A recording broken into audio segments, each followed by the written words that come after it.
Good morning विद्यार्थी मित्रों। 12मा ધોરણના સંસ્કૃત વિષયમાં ગદ્ય વિભાગમાં 16મો જે પાઠ છે પુતલિકા પરીક્ષા એને ભણવાની શરૂઆત કરીએ। પુતલિકા પરીક્ષા એક વાર્તા છે, પુતળીઓની પરીક્ષા। આમ તો આપણે જાણીએ છીએ પંચતંત્ર અને હિતોપદેશ જેવી વાર્તાઓ, એના જેવી આ વાર્તાઓ છે। આ વાર્તા પણ એના જ માની જ એક છે। ઉપદેશ આપવાના જે બે માધ્યમ છે, બે પ્રકાર છે, બે ઉપાયો છે। એ બે ઉપાયોમાં એક કથાનું માધ્યમ છે અને બીજું ઉપદેશ વચનો છે, એટલે કે સીધી રીતે ભાષણ કરીને ઉપદેશ આપવો। એક રીતે એ રીતે ઉપદેશ અપાય ને બીજું કથાના માધ્યમથી ઉપદેશ અપાય। તો કથાના માધ્યમથી જે ઉપદેશ આપવાનો હોય એ વધારે આદર ધરાવે છે, કેમ કે કથા સાંભળવી બધાને ગમે। ઉપદેશ સાંભળવો કોઈને ગમતો નથી, પણ કથા સાંભળવી બધાને ગમે। એટલે કથાના માધ્યમથી માનવ જીવનને જે ઉપદેશ આપવાનો છે એ પરંપરા એ જૂની છે, કેમ કે છેક પંચતંત્ર હિતોપદેશથી એ કથાઓ કહેવાતી આવી છે। અને એ બધી જ કથાઓ મોટાભાગે કાલ્પનિક હોય। ક્યારેક ક્યારેક ભોજ, કાલિદાસ, અકબર, બિરબલ જેવા પાત્રોના નામ પણ આવે, પણ હકીકતમાં ભોજ રાજા કે કાલિદાસના જીવનમાં કે અકબરના જીવનમાં કે બિરબલના જીવનમાં આવી કોઈ ઘટનાઓ બની ન હોય, પણ એક કલ્પના એ પાત્રોના નામ સાથે સંવાદ તરીકે અથવા તો એના નામ સાથે એ કથાઓ બની હોય અને એ ચાલી આવતી હોય। અહીંયા જે પાઠ છે એમાં પણ એક રાજા છે, એક વેપારી છે। વેપારી 3 પુતળીઓ લઈને આવે છે। ત્રણેય પુતળીઓની કિંમત જુદી જુદી છે। એકની 1 રૂપિયો છે, એકની 1000 રૂપિયા છે અને એકની 1 લાખ રૂપિયા છે। પુતળીઓ પાછી ત્રણેય જોવામાં સરખી જ લાગે, કોઈ એનો ભેદ કરી ન શકે કે આ આનાથી જુદી છે એટલે કિંમત જુદી છે। હવે રાજસભામાં તો ઘણા બધા વિદ્વાનો હતા, પણ કોઈને ખ્યાલ ન આવ્યો કે એ કિંમત જુદી જુદી કેમ। છેવટે રાજા મંત્રીને એ કામ સોંપે છે અને મંત્રી એ કોયડાનો ઉકેલ લાવે છે। કઈ રીતે ઉકેલ લાવે છે? એ ત્રણેય પુતળીઓ સરખી દેખાતી છતાં ત્રણેયનું મૂલ્ય જુદું જુદું કેમ છે એ બધી વાત આ પાઠમાં કરવામાં આવી છે। તો આપણે પાઠને સમજવાની શરૂઆત કરીએ અને જે સંસ્કૃત છે એ સંસ્કૃતને અનુવાદ સમજીએ।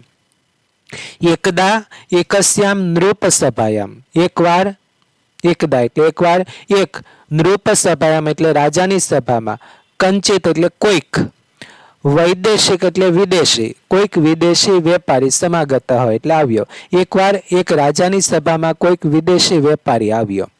તસ્ય પાર્શ્વે એટલે તેની પાસે, કાષ્ઠમય એટલે લાકડામાંથી બનેલી, કાષ્ઠમય એટલે લાકડામાંથી બનેલી, સુંદર અને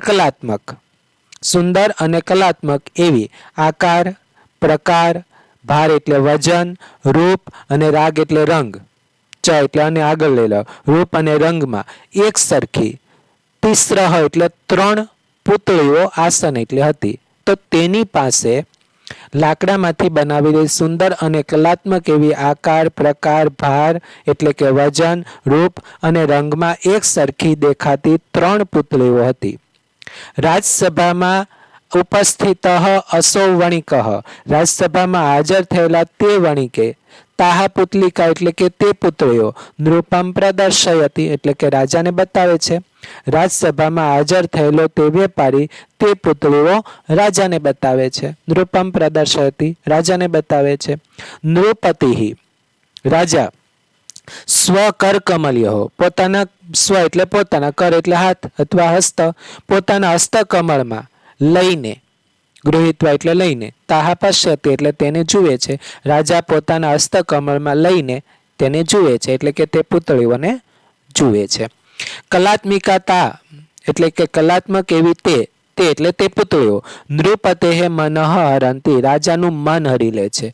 સુંદર હતી એ પુતળીઓ, લાકડામાંથી બનાવેલી, એટલે કે કલાત્મક એવી તે રાજાનું મન હરી લે છે। નૃપતિ રાજા, તમ વણિજમ એટલે કે તે વેપારીની, રાજા તે વેપારીની પ્રશંસતી એટલે કે પ્રશંસા કરે છે, મતલબ કે વખાણ કરે છે। રાજા તે વેપારીના વખાણ કરે છે। અનુવાદ જોઈ લો। અનુવાદ પહેલા થોડોક ભાગ આગળ જોઈ લો। સ્વકીયામ પ્રસન્નતામ ચ પ્રકટયતી એટલે કે પોતાની પ્રસન્નતા, સ્વકીયામ પ્રસન્નતામ એટલે કે પોતાની પ્રસન્નતા, ચ એટલે અને પોતાની પ્રસન્નતા પ્રકટયતી એટલે કે પ્રગટ કરે છે અને પોતાની પ્રશંસા પ્રગટ કરે છે. હવે રાજા જે છે એ પોતાની પ્રશંસા પ્રગટ કરે છે. અનુવાદને સરખાવો. એક દિવસ એક રાજાની સભામાં કોઈક વેપારી આવ્યો. તસ્ય પાસુ એટલે તેની પાસે લાકડાની બનેલી, કાષ્ઠમય એટલે લાકડાની બનેલી સુંદર અને કલાત્મક આકાર, પ્રકાર, વજન, રૂપ અને રંગથી સમાનાહ એટલે કે સરખી, રૂપ અને રંગથી એક સરખી 3 પુતળીઓ હતી. રાજસભામાં હાજર થયેલો, રાજસભામાં ઉપસ્થિત એટલે કે રાજસભામાં હાજર થયેલો અસો એટલે તે વેપારી, તાહા પુતલિકાહ એટલે કે તે પુતળીઓ નૃપમ પ્રદર્શયતી રાજાને બતાવે છે. નૃપતિ રાજા સ્વકર કમલિયો પોતાના કર કમળમાં લઈને, ગૃહિત્વા એટલે લઈને, તાહા પશ્યતિ એટલે તેને જુએ છે.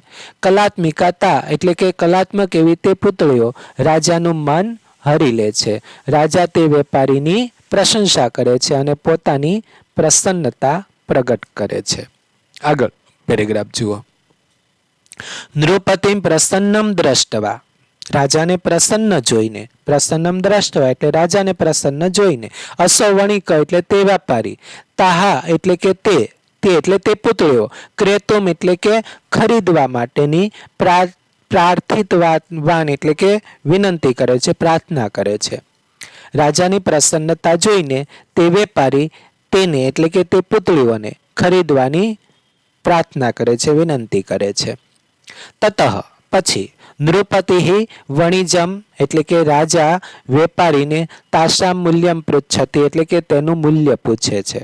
ખરીદવાની વાત કરી એટલે પૂછે છે કે બોલો શું કિંમત છે એની. પછી રાજા વેપારીને તાશામ મૂલ્યમ પૃચ્છતિ એટલે કે તેનું મૂલ્ય પૂછે છે. તદા વણિકઃ વદતિ ત્યારે વેપારી બોલે છે. તિસૃણામ અપી એટલે કે ત્રણેયની પણ, ત્રણેય પુત્રીઓની પુતલિકાના મૂલ્યમ ત્રણેય પુતળીઓનું મૂલ્ય. તિસૃણામ અપી પુતલિકામ એટલે ત્રિસૃણામ અપીનો અર્થ થાય ત્રણેય પુતળીઓનું મૂલ્ય ભિન્નમ અસ્તિ એટલે કે જુદું જુદું છે. ત્રણેય પુતળીઓનું મૂલ્ય જુદું જુદું છે. એકસ્યામ રૂપ્યક માત્રમ એકની માત્ર 1 રૂપિયો, એકનો માત્ર 1 રૂપિયો, અને ચ પેલા લઈ લો, અને અન્યસ્યામ એટલે કે અન્યસ્યાહ બીજાનું સહસ્ત્ર રૂપ્યક માત્રમ અસ્તિ માત્ર 1000 રૂપિયા છે. એકનો માત્ર 1 રૂપિયો અને બીજાનું માત્ર 1000 રૂપિયા છે. તૃતીયા એકા પુતલિકા ત્રીજી એક પુતળી લક્ષ રૂપ્યકમ મૂલ્યમ દધાતી ઇતિ, લક્ષ રૂપ્યકમ એટલે કે 1 રૂપિયા મૂલ્ય, દધાતી ઇતિ એટલે કે ધરાવે છે. ત્રીજી એક પુતળી 1 લાખ રૂપિયા, એકમ લક્ષ રૂપ્યકમ એટલે કે 1 લાખ રૂપિયા મૂલ્ય, દધાતી એટલે ધરાવે છે. આગળ જો નૃપતિ સાશ્ચર્યમ વણિજે કથયતિ. નૃપતિ એટલે રાજા, સાશ્ચર્યમ એટલે આશ્ચર્ય સાથે, નવાઈ પામીને અથવા તો આશ્ચર્ય સાથે વેપારીને કહે છે. વણિજે કથયતિ એટલે કે વેપારીને કહે છે. પોહો વણિક, અરે વેપારી અથવા તો હે વેપારી, કથમ તાવત કેમ, સમાના પુતલિકાના મૂલ્યમ એતાવત ભિન્નમ અસ્તિ કેમ સમાનાનામ પુતલિકામ એક સરખી પુતળીઓનું મૂલ્ય એતાવત એટલે કે આટલું, ભિન્નમ કથમ અસ્તિ એમ લેજો, જુદું જુદું કથમ અસ્તિ એટલે કે કેમ છે. વેપારી એક સરખી પુતળીઓનું મૂલ્ય આટલું જુદું જુદું કેમ છે. વણિકઃ વદત વેપારી બોલ્યો. અયી નૃપ હે રાજા, હે રાજન અથવા તો હે રાજાજી, ભવતઃ રાજસભાયામ અત્ર, જો રાજસભાયામ વત્તા અત્ર, ભવતઃ રાજસભાયામ એટલે કે આપની રાજસભામાં, અત્ર એટલે અહીં, આપની રાજસભામાં અહીં, બહવઃ વિદ્વાંસ ઘણા બધા વિદ્વાનો, અને વિચક્ષણ એટલે કે બુદ્ધિમાન પુરુષો, વિરાજંતે એટલે બિરાજે છે. આપની રાજસભામાં તો ઘણા બધા એવા પુરુષો બિરાજે છે, બેઠા છે. તે એટલે કે તેઓ, એતા પુતલિકા પરીક્ષા આ પુતળીઓની પરીક્ષા કરીને, તેઓ આ પુતળીઓની પરીક્ષા કરીને, તાસા મૂલ્ય ભેદમ તેમની કિંમતનો તફાવત, તાસા મૂલ્ય ભેદમ એટલે કે તેમની કિંમતનો તફાવત, અને તસ્ય કારણમ તેનું કારણ, વિજ્ઞાપયિતુમ અર્હંતિ એટલે કે જણાવી શકવા માટે સમર્થ છે.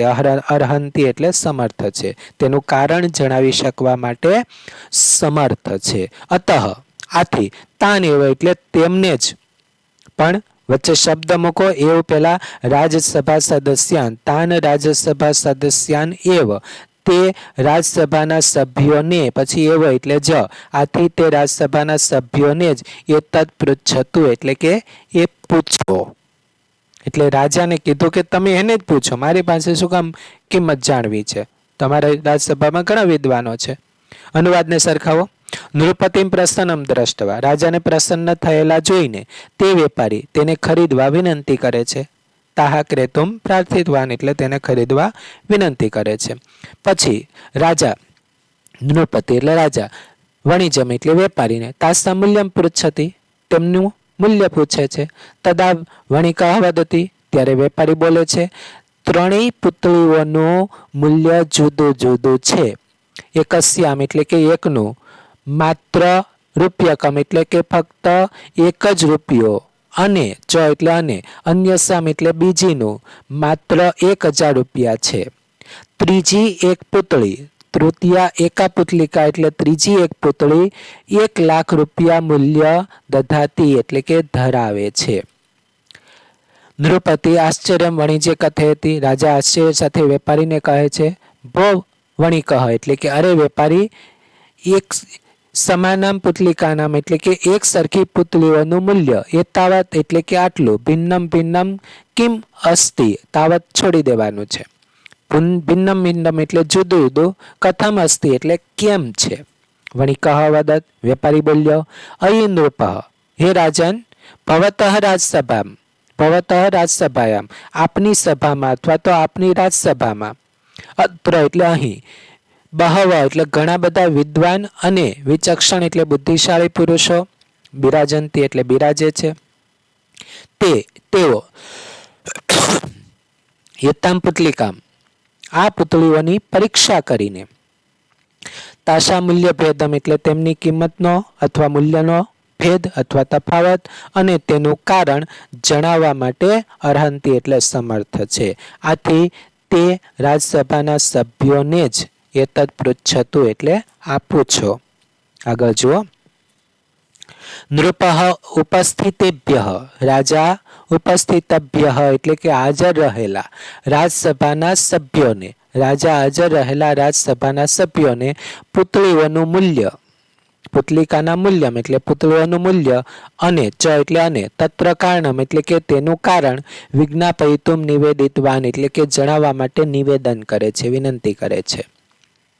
નૃપસ્ય નિવેદનમ અનુસરંત, રાજાના નિવેદનને અનુસરતા, નૃપસ્ય નિવેદનમ રાજાના નિવેદનને અનુસરંત એટલે કે અનુસરતા, બહવઃ વિચક્ષણા ઘણા બધા બુદ્ધિશાળીઓ, બુદ્ધિશાળીઓએ આવીને, સમાગત્ય એટલે આવીને, પુતલિકાના મૂલ્ય ભેદમ પુતળીઓની કિંમતનો તફાવત, અને તત્ર કારણમ એટલે કે તેનું કારણ, જ્ઞાતુમ એટલે કે જાણવા માટે પ્રયત્ન કૃતવંતઃ પ્રયત્નો કર્યા, પરંતુ કોપી તત્ર સફલઃ ન અભવત કોઈ પણ તેમાં સફળ ન અભવત એટલે ન થયું.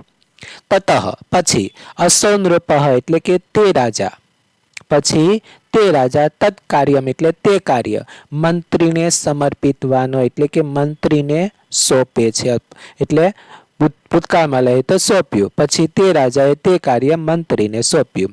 ચતુરઃ મંત્રી, ચતુર મંત્રીએ ઉત્થાય એટલે ઊભા થઈને, દિનત્રયાંતરમ દિનત્રયાંતરમ, ત્રય એટલે 3, દિન એટલે દિવસ, અનંતરમ એટલે પછી, 3 દિવસ પછી હું, અહમ એટલે હું, દિનત્રયાંતરમ વત્તા અહમ 3 દિવસ પછી હું, એ તત વિજ્ઞાય આ જાણીને, ભવતે એટલે આપને, નિવેદયિષ્યામી એટલે જણાવીશ. 3 દિવસ પછી હું આ જાણીને આપને જણાવીશ. ઇતિ એટલે એવું, નૃપાય એટલે કે રાજાને, સવિનયમ અકથેત વિનય સાથે કહ્યું, એવું રાજાને વિનય સાથે કહ્યું. નૃપઃ એટલે રાજાએ, તથાસ્તુ એટલે કે તેમ થાઓ, ભલે એમ થાઓ, ઇતિ કથયિત્વા એમ કહીને રાજસભામ વિસર્જિતવાન એટલે કે રાજસભાને વિસર્જિતવાન એટલે વિખેરી નાખી, રાજસભા પૂર્ણ કરી દીધી. અનુવાદ સમજો, રિપીટ કરો.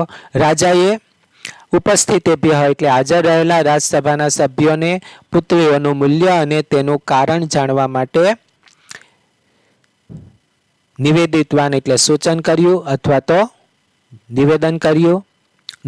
નૃપસ્ય નિવેદનમ રાજાના સૂચનને અનુસરંતઃ એટલે કે અનુસરતા ઘણા બધા બુદ્ધિશાળીઓએ સમાગત્ય આવીને પુતલિકાના મૂલ્ય ભેદમ પુતળીઓના મૂલ્યનો ભેદ અને તેનું કારણ જ્ઞાતુમ એટલે જાણવા પ્રયત્ન કૃતવંત પ્રયત્ન કર્યો, પરંતુ કોઈ તેમાં સફળ ન થયું. તતઃ પછી તે રાજાએ અસો નૃપ એટલે તે રાજા તત્કાર્યમ એટલે તે કાર્ય મંત્રીને સમર્પિતવાન એટલે કે મંત્રીને સોંપ્યું. ચતુરઃ મંત્રી ચતુર મંત્રી ઉત્થાય એટલે ઊભા થઈને દિનત્રયાંતરમ 3 દિવસ પછી હું એતત વિજ્ઞાય એટલે આ જાણીને ભવતે નિવેદયિષ્યામિ આપને જણાવીશ ઇતિ એવું રાજાને વિનયપૂર્વક કહ્યું. રાજાએ તેમ થાવો ઇતિ કથયિત્વા એમ કહીને રાજસભાને વિખેરી નાખી. આગળનો પેરેગ્રાફ સમજીએ. મંત્રી તાહા પુતલિકા સ્વીકૃત્ય મંત્રીએ તે પુતળીઓને સ્વીકારીને અથવા લઈને ગૃહમ આગચ્છતિ એટલે ઘરે આવે છે. મંત્રી તે પુતળીઓને સ્વીકારીને ઘરે આવે છે અથવા લઈને ઘરે આવે છે. ગૃહમ આગત્ય ઘરે આવીને પરિશ્રાંત અપી થાકેલ હોવા છતાં પરિશ્રાંત અપી એટલે થાકેલો હોવા છતાં બુભુક્ષિત અપી એટલે ભૂખ્યો હોવા છતાં પરિશ્રમ એટલે થાક અને બુભુક્ષા એટલે ભૂખ થાક અને ભૂખને ઉપેક્ષા એટલે અવગણીને ન ગણકારીને અવગણીને સર્વાણી દૈનંદિનાની એટલે કે બધા જ રોજબરોજના દૈનંદિનાની એટલે રોજબરોજના કાર્યાણી એટલે કાર્યોને પરિત્યજ્ય એટલે ત્યજી દઈને તાહા પુતલિકા એટલે કે તે પુતળીઓની સૂક્ષ્મેક્ષિકયા એટલે કે સૂક્ષ્મતાપૂર્વક પરીક્ષતે એટલે પરીક્ષા કરે છે. તતઃ પછી સહ એટલે તે પુતલિકાનામ કર્ણેશુ પુતળીઓના કાનમાં છિદ્રમ એકમ પશ્યતિ એટલે કે એક કાણું એક છિદ્ર પશ્યતિ એટલે જુએ છે. પછી તે પુતળીઓના કાનમાં એક છિદ્ર જુએ છે, એક કાણું જુએ છે. કિમર્થમ ઇદમ છિદ્રમ ઇદમ છિદ્રમ એટલે કે આ કાણું કિમર્થમ એટલે શા માટે, આ કાણું શા માટે. ઇતિ ચિંતયત એવું વિચારતા તસ્ય મનસી એટલે કે તેના મનમાં અકસ્માત એક વિચાર એકાએક એક વિચાર સમુત્પન્ન એટલે ઉત્પન્ન થયો, એક વિચાર ઉત્પન્ન થયો. તમ અનુસરંત તેને અનુસરતા અસો પુતલિકાનામ કર્ણે તે તેણે અસો એટલે તેણે પુતલિકાનામ કર્ણે પુતળીઓના કાનમાં એકામ શલાકામ એટલે કે એક સળી પ્રાક્ષિપ્તમ એટલે નાખી. તેને અનુસરતા તેણે પુતળીઓના કાનમાં એક સળી નાખી. સર્વાસુ પુતલિકાશુ પ્રક્ષિપ્તાયા બધી પુતળીઓમાં નાખેલી પ્રક્ષિપ્તાયામ એટલે નાખેલી શલાકાયામ એટલે કે સળીઓનું પરિણામ ત્રયમ એટલે કે 3 પરિણામ પ્રાપ્તમ એટલે પ્રાપ્ત થયા. બધી પુતળીઓના કાનમાં નાખેલી સળીઓના 3 પરિણામ પ્રાપ્ત થયા. એકસ્યામ પુતલિકાયાહ કર્ણમ એક પુતળીઓના કાનમાં પ્રક્ષિપ્તા સલાકા એટલે કે નાખેલી સળી અપરસ્માત કર્ણાત એટલે બીજા કાનમાંથી બહિર્નિગતા એટલે બહાર નીકળી ગઈ. એક પુતળીના કાનમાં નાખેલી સળી બીજા કાનમાંથી બહાર નીકળી ગઈ. દ્વિતીયાયાહ પુતલિકા બીજી પુતળીના કર્ણે એટલે કાનમાં પ્રક્ષિપ્તા સલાકા એટલે નાખેલી સળી મુખાત બહિર્નિગતા મોઢામાંથી બહાર નીકળી ગઈ. તૃતીયા પુતલિકાયા કર્ણે ત્રીજી પુતળીના કાનમાં પ્રક્ષિપ્તા સલાકા નાખેલી સળી ઉદરમ ગતા એટલે ઉદરમાં ગઈ, પેટમાં ગઈ. ન પુનઃ બહિ સમાગતા પુનઃ એટલે ફરી બહિ ન સમાગતા બહાર ન આવી, ફરી બહાર ન આવી, પેટમાં જતી રહી, ફરી બહાર ન આવી. અનુવાદને જરાક સરખાવી લો. મંત્રી તે પુતળીઓ લઈને સ્વીકૃત્ય એટલે લઈને ઘરે આવે છે. ઘરે આવીને થાકેલો હોવા છતાં અને ભૂખ્યો હોવા છતાં થાક અને ભૂખને અવગણીને રોજબરોજના સર્વાણી એટલે બધા, કાર્યાણી એટલે કાર્યોને, પરિત્યજ્ય એટલે છોડીને તે પુતળીઓની ઝીણવટ ભરી, સૂક્ષ્મેક્ષિકયા એટલે ઝીણવટ ભરી પરીક્ષા કરે છે. પછી તે પુતળીઓના કાનમાં એક છિદ્ર જુએ છે. કિમર્થમ ઇદમ છિદ્રમ, આ છિદ્ર શા માટે એમ વિચારતા તેના મનમાં એકાએક એક વિચાર ઉત્પન્ન થયો. તેને અનુસરતા તેણે પુતળીઓના કાનમાં એક સળી નાખી. બધી પુતળીઓમાં નાખેલી સળીઓના પ્રક્ષિપ્તાયાહ સલાકા, નાખેલી સળીઓના 3 પરિણામ પ્રાપ્ત થયા. એક પુતળીના કાનમાં નાખેલી સળી બીજા કાનમાંથી બહાર નીકળી ગઈ. બીજી પુતળીના કાનમાં નાખેલી સળી મોઢામાંથી અથવા તો મુખમાંથી બહાર નીકળી ગઈ. ત્રીજી પુતળીના કાનમાં નાખેલી સળી ઉદરમ ગતા એટલે કે પેટમાં ગઈ, ફરી પુનઃ એટલે ફરી બહાર ન આવી. આગળ જોઈએ. અનેન પ્રસન્ન મંત્રી, આનાથી પ્રસન્ન થયેલ મંત્રી નિશ્ચિત ભૂત્વા એટલે નિશ્ચિત બનીને દિવસમ યાપયતી એટલે દિવસ પસાર કરે છે. આનાથી પ્રસન્ન થયેલો મંત્રી નિશ્ચિંત બનીને દિવસ પસાર કરે છે. યાપયતી એટલે પસાર કરે છે. તૃતીય દિવસે, ત્રીજા દિવસે, અસો એટલે તે, રાજસભામાં ઉપસ્થિતાય રાજસભામાં હાજર થઈને, પુતલિકા પ્રદર્શ એટલે કે પુતલિકાઓ બતાવીને, ક્રમશઃ એટલે વારાફરતી એક પછી એક, મૂલ્યમ વિજ્ઞાપયતી એટલે કે કિંમત અથવા મૂલ્ય જણાવે છે. તમ મૂલ્યમ એટલે તે મૂલ્યને, વણિક એટલે વેપારી, સર્વથા અન્વમોદયત એટલે કે બધી રીતે અનુમોદન આપે છે અથવા તો માન્ય રાખે છે. તે મૂલ્યને વેપારી બધી રીતે માન્ય રાખે છે. તતઃ પછી આશ્ચર્યચકિત નૃપ, પછી નવાઈ પામેલ રાજા મૂલ્યભેદસ્ય કારણમ પૃચ્છતિ, મૂલ્યભેદનું અથવા કે મૂલ્યના તફાવતનું કારણ પૂછે છે. કારણમ વિજ્ઞાપયન, કારણ જણાવતા વેપારી કથયતી એટલે કહે છે. કારણ જણાવતા વેપારી કહે છે, હે નૃપ એટલે કે હે રાજન, મયા પ્રથમાયાહ પુતલિકાયાહ મૂલ્યમ રૂપ્યક માત્રમ કથિતમ, મેં પહેલી પુતળીનું મૂલ્ય માત્ર અથવા ફક્ત ₹1 કથિતમ એટલે કહેલું. યતોહિ કારણ કે એતસ્યામ કર્ણે પ્રક્ષિપ્તા સા સલાકા, તેના કાનમાં નાખેલી તે સળી દ્વિતીય કર્ણાત એટલે કે બીજા કાનમાંથી બહિર્નિગચ્છતિ એટલે કે બહાર નીકળી જાય છે અથવા તો બહાર નીકળે છે. યહ જન, જે માણસ હિતકરમ વચનમ, હિતકારક વચન એક કર્ણેન શૃણોતિ એક કાનેથી સાંભળે છે, અપરસ્માત કર્ણાત નિષ્કાસયતિ બીજા કાનમાંથી બહાર કાઢી નાખે છે, તસ્ય મૂલ્યમપી તેનું મૂલ્ય પણ માત્ર રૂપ્યકમ ભવતી એટલે કે ફક્ત ₹1 થાય છે. અનુવાદને સરખાવો. આનાથી પ્રસન્ન થયેલો મંત્રી નિશ્ચિત બનીને, પૂતવા એટલે બનીને, દિવસ પસાર કરે છે. ત્રીજા દિવસે, અસો એટલે તે, રાજસભામાં ઉપસ્થિત થઈને, રાજસભામાં હાજર થઈને, પુતળીઓને બતાવીને, ક્રમશઃ અથવા વારાફરતી કે એક પછી એક, મૂલ્ય વિજ્ઞાપયતી એટલે જણાવે છે. તે મૂલ્યને વેપારી બધી રીતે અન્વમોદયત એટલે અનુમોદન આપે છે અથવા માન્ય રાખે છે, જે અર્થ યાદ રહે તે. તતઃ પછી આશ્ચર્યચકિત અથવા તો આશ્ચર્ય પામેલા, નવાઈ પામેલા રાજા મૂલ્યના ભેદનું કારણ પૂછે છે.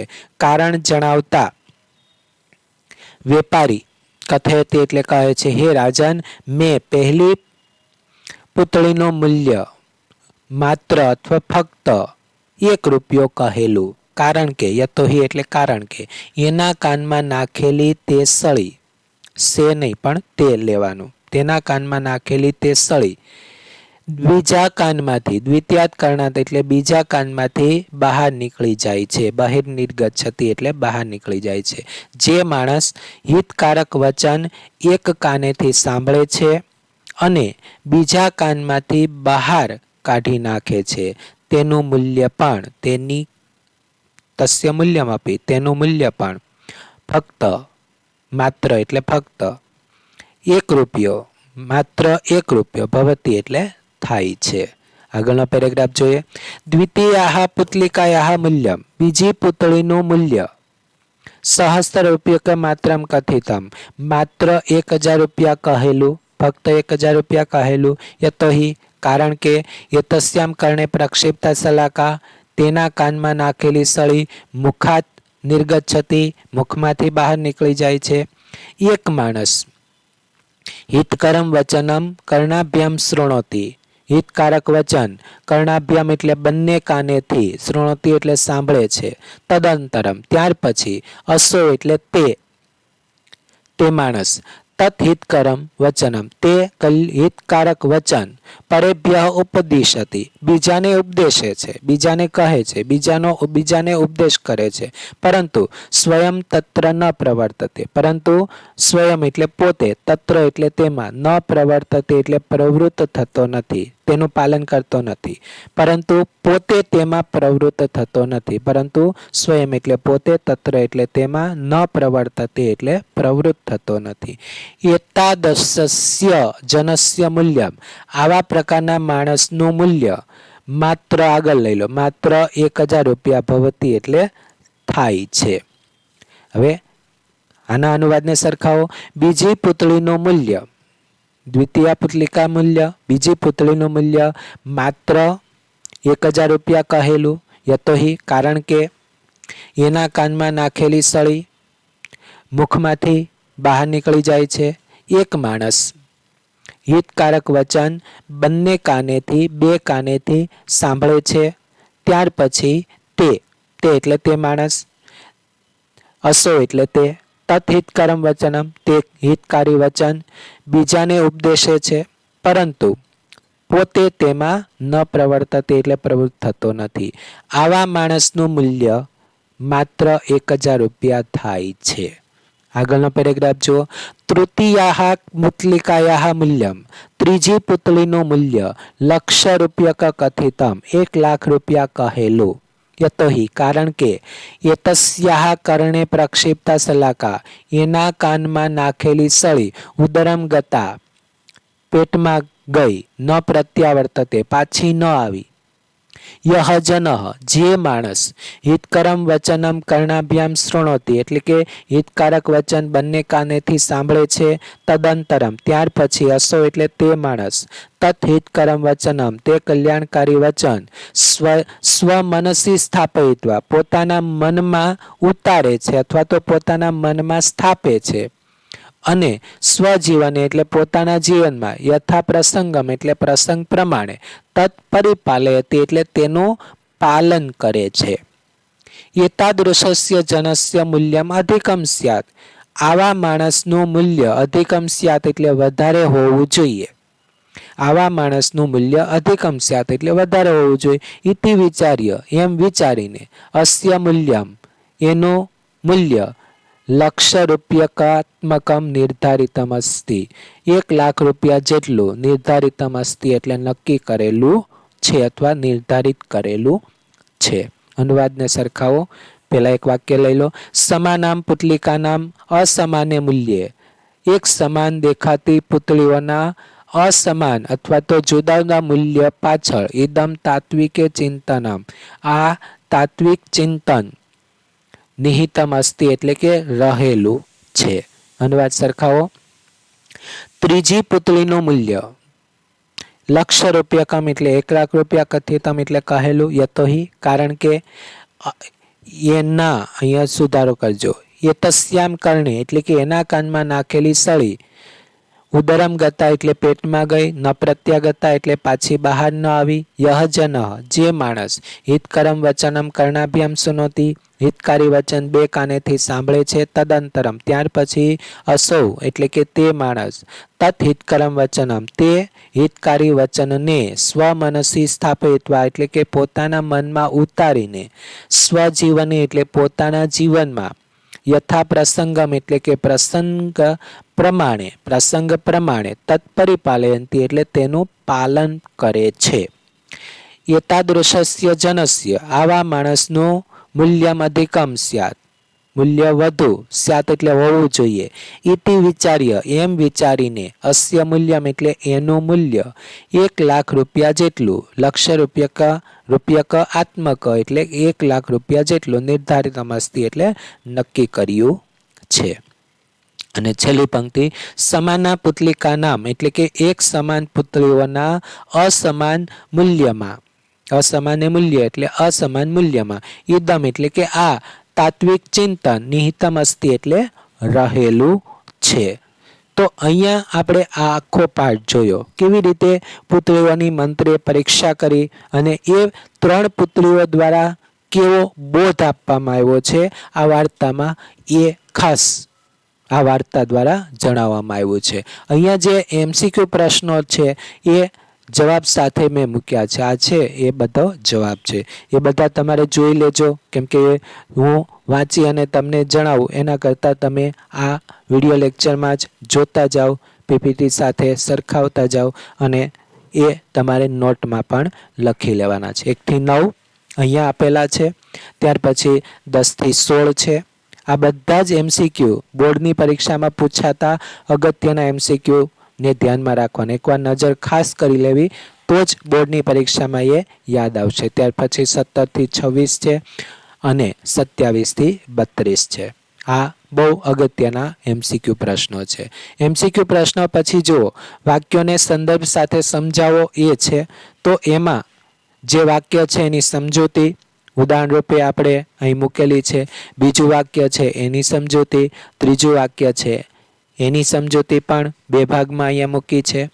ત્યાર પછી પ્રશ્નોના જે જવાબ છે એ જવાબ પહેલા અને બીજા, ત્રીજા, ચોથા અને પાંચમાના અહીંયા મૂકી દીધા છે એટલે એ પણ તમને ખાસ બેઠા મળી જવાના છે. ત્યાર પછી આ વાર્તામાંથી જે બોધ મળે છે એ ખાસ અગત્યની ટૂંક નોંધ છે આ વાર્તામાં એક જ. એટલે તમારે આ વાર્તામાંથી મળતો બોધ કેવો બોધ મળે છે એ આ જે જવાબ છે એને આધારે જાતે પણ તૈયાર કરી શકો. આટલો જે ભાગ છે 2 PPTમાં આપણે એ બોધને લીધો છે અને અહીંયા આખું પૂર્ણ થાય છે. તો જે અનુવાદ છે એ અનુવાદ એના MCQ પ્રશ્નો, ટૂંકા પ્રશ્નો, સંદર્ભ અને ટૂંક નોંધ આ બધું જ તમારે સંસ્કૃતની નોટમાં લખી લેવાનું છે. તો અહીંયા આપણે આ જે લેક્ચર છે એ લેક્ચરને પૂર્ણ કરીએ અને ફરી પાછા બીજા કોઈ લેક્ચરમાં બીજા પાઠ સાથે ફરી મળીશું. ત્યાં સુધી રજા લો. અભ્યાસ ખૂબ સારી રીતે કરજો એવી અપેક્ષા સાથે અટકું છું.